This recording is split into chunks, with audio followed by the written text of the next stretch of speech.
There's a certain level of expectation while playing a video game. When you're marching down the streets of Gotham as Batman, you know the Joker will show up at some point. But every once in a while, something very strange happens, or doesn't happen in this case.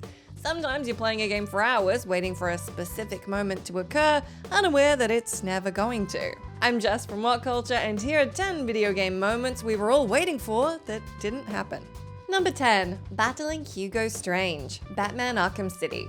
Bait-and-switch villains can be a great literary tool if executed properly, but more often than not, they leave gamers seething with rage. And for many, it was anticlimactic how the antagonist of Batman Arkham City, Hugo Strange, was axed off before you had the chance to fight him. Now, you could defend this decision if the central villain wasn't physically threatening, like the Riddler or the Penguin. However, anyone familiar with the comics knows Hugo Strange is among the few members of Batman's rogues gallery who knows how to fight. He might not look intimidating, but the neck-bearded scientist has gone toe-to-toe with the Bat family on many occasions. If the developers wanted to swap Strange out at the 11th hour, that'd be fine. If we saw the Dark Knight go head-to-head with the bespectacled foe, considering Strange had been at the forefront of the story from the very beginning, it would have been deeply satisfying to kick the crap out of him before he was killed off.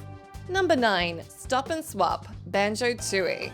If you collected all 100 Jiggies in Banjo-Kazooie, you would be rewarded with a new ending that revealed a massive secret. In this ending, Mumbo Jumbo shows a moving photograph to the titular duo, which unveiled the location of 2 mysterious eggs hidden in the game. He also shows footage of an ice key, which could be seen behind an inaccessible wall in the Freezeezy Peak level. Mumbo Jumbo informs the Bird and Bear that these collectibles will appear in the sequel, Banjo-Tooie. Based on this revelation, many assumed this follow-up would utilize a data swapping mechanic, allowing players to play Banjo-Kazooie one moment and Banjo-Tooie the next by switching cartridges in quick succession. Although this was the idea, it never came to be. After Nintendo updated the N64 1 year after Banjo-Kazooie's release, the stop and swap mechanic became impossible. After Rare's vision was massively compromised, they had to scramble to find some other way to connect the 2 games. Sadly, their alternative idea wasn't great. In Banjo-Tooie, you need to collect 3 colored eggs and use the ice key to obtain a Mega Globo. And what's your reward for attaining these items? You unlock the Bree Gull Bash ability, and Kazooie turns into a mini dragon. So after being teased for all these years, all you get for acquiring these collectibles is an extra attack and a palette swap. Number 8. Various Unresolved Issues, LA Noire. When a game is light years ahead of its competition, it's easy to accept any minor flaws it may have. We forgave Ocarina of Time for the Water Temple, and because the motion capture for LA Noire was out of this world, you'd expect players to cut the game some slack if it had 1 or 2 inconsistencies. But despite the fact Team Bondi's game puts an enormous emphasis on world building and character development, there are a ton of unresolved issues centered around key players. Throughout the story, you find yourself in major conflict with the gangster Mickey Cohen, your corrupt captain James Donnelly, the tyrannical estate magnate Leland Monroe, the overarching antagonist Harlan Fontaine, and a Black Dahlia-inspired murderer. Although you expect the protagonist Cole Phelps to have some sort of showdown with these 5 villains, each of them has an underwhelming resolution. Fontaine is killed off screen, Monroe is taken down, but not by Phelps, Donnelly gets away with his crimes scot-free, Cohen disappears during the 3rd act, and finally, we never learn the serial killer's name, despite being a pivotal adversary for the first 10 hours. Although LA Noire deserves praise for its facial animation, performances, music, and cohesive blending of genres, it has a problem with concluding key plotlines in a satisfying manner. Number 7. Where's Zelda? The Legend of Zelda: Link's Awakening. The Legend of Zelda: Link's Awakening opens with our hero washing up on Koholint Island. After he's taken in and cared for by a young girl called Marin, the hero of time is told to seek out the 8 instruments of the Sirens if he intends to return home. As you set out on your adventure, you'll be expected to navigate through dungeons, scramble for rupees, solve puzzles. When you go through this rigmarole, there's one thought that should keep playing in your mind over and over, and that's, where's Zelda? To the surprise of many first-time players, the Hylian Sovereign never shows up in Link's Awakening and is only mentioned 1 time. Understandably, gamers were a little confused by this revelation since, she's the title character. Even though she's been absent in other Zelda games since, this was the first time players realized the princess wasn't part and parcel with every title, despite her name being slapped on the cartridge.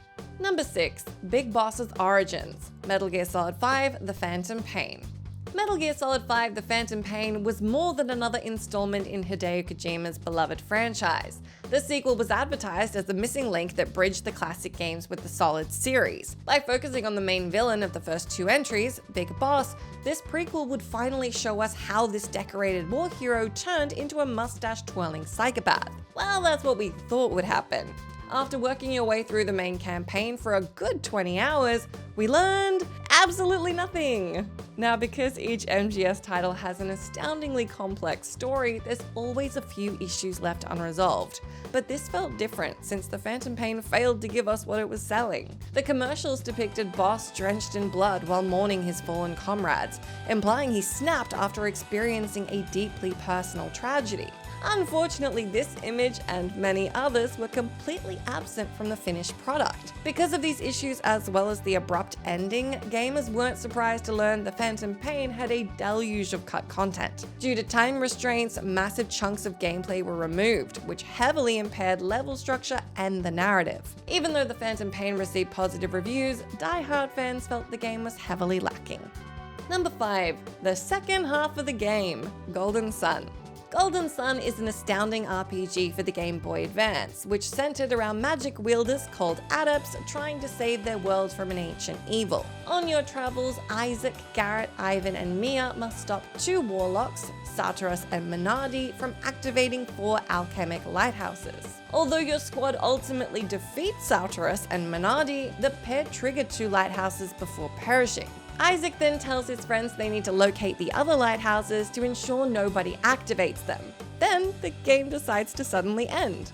Wait, what the hell happened? There's like a dozen unresolved plots. You can't finish it like that. Well, it turns out the story continues in the sequel Golden Sun: The Lost Age, which was released the following year. But because Golden Sun wasn't advertised as a 2-parter, many gamers were left bewildered since it felt like they only completed half a game. Even though both titles are excellent in their own right, players couldn't pretend they weren't ticked off when the credits roll halfway through the story. I mean, they could have at least called the first game Golden Sun Part 1 or something. Number 4. Wait, there's no blood? Mortal Kombat, SNES version.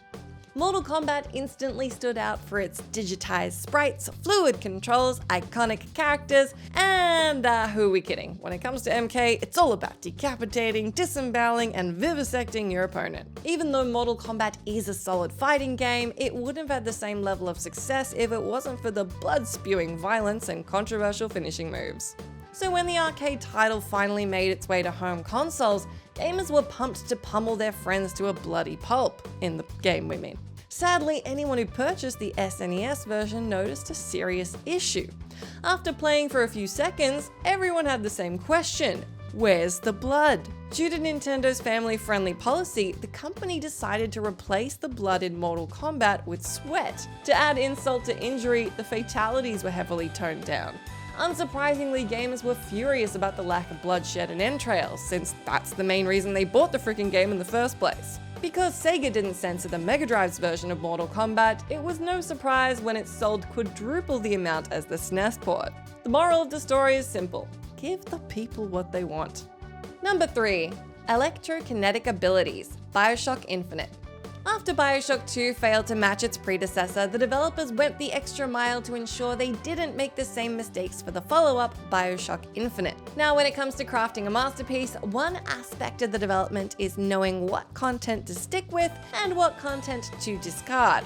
Even though BIOSHOCK Infinite had enough material to fill 5 or 6 games, the developers cleaved the flab so they could focus on the essentials. Although this procedure is annoying, it comes with the territory. Virtually every great game has had tons of content left on the cutting room floor. However, it becomes a problem when the removed material was featured in the promotions. The trailers for BIOSHOCK Infinite showed Booker DeWitt using telekinesis to shoot an enemy's levitating gun, and Elizabeth creating an electric storm, neither of which appear in the finished product. The teasers also depict Elizabeth creating enormous and elaborate tears, but in the final version, these tears were drastically simplified. Basically, it was better to go in blind since the trailers for BioShock Infinite promised the players an experience that had little resemblance to the game itself. Number 2. Darth Nihilus, Knights of the Old Republic 2: The Sith Lords. After Knights of the Old Republic received a gargantuan amount of praise, fans were beyond hyped for the sequel. Although little was given away about KOTOR 2: The Sith Lords up until its release, we were instantly intrigued by one character, Darth Nihilus. Because this masked Darksider showed up on every poster and trailer, we suspected this piece of Sith was the main villain. And since the antagonist of the previous installment, Darth Malak, was one of the greatest baddies in Star Wars, we assumed this new foe was destined to become equally iconic. But thanks to last-minute cuts, Nihilus barely made an appearance, or an impression. Despite the fact he's all over the cover art, Nihilus has the least significant role of the 3 Sith Lords. In the first game, the protagonist had a deeply rich and eternally fascinated relationship with his nemesis. This time around, you know next to nothing about your enemy. You don't even see Nihilus's face. Although the other Sith are intriguing, it's frustrating how the villain we thought would be the be-all and end-all came across as a mere grunt. Number 1. Playing as Joel, The Last of Us Part 2. As soon as The Last of Us Part 2 opens, you play as Joel Miller, who served as the hero in the previous entry. When you take control of Ellie shortly after, you assume you'll be swapping between the two characters throughout your playthrough. To everyone's earth-shattering horror, Joel is beaten to death before you reach the halfway point. To nobody's surprise, seriously, how did Naughty Dog not see this coming? The gaming community was up in arms over Joel's abrupt demise. Just to be clear, fans didn't feel betrayed because Joel died. Because of the franchise's depressing narrative, everyone expected him to not make it out alive. The reason why fans felt betrayed is because Joel was killed off without giving us a chance to explore the game through his eyes. In the first installment, you played as Joel 80% of the time. In the sequel, you only get 5 minutes with his character, despite the fact we thought he was the protagonist. Because Ellie was the lead this time around, we assumed Joel's role would be scaled back a little. However, nobody expected Joel to play such a minor role, especially since he's the character who opens the game. That's the end of our list, but let me know down in that comment section if you can think of any other entries for video game moments we were all waiting for that never actually happened. As always, I've been Jess from WhatCulture. Thank you so much for hanging out with me. If you like, you can come say hi to me on my Twitter account where I'm @JessMcDonnell, but make sure you stay tuned to us here for plenty more great gaming lists.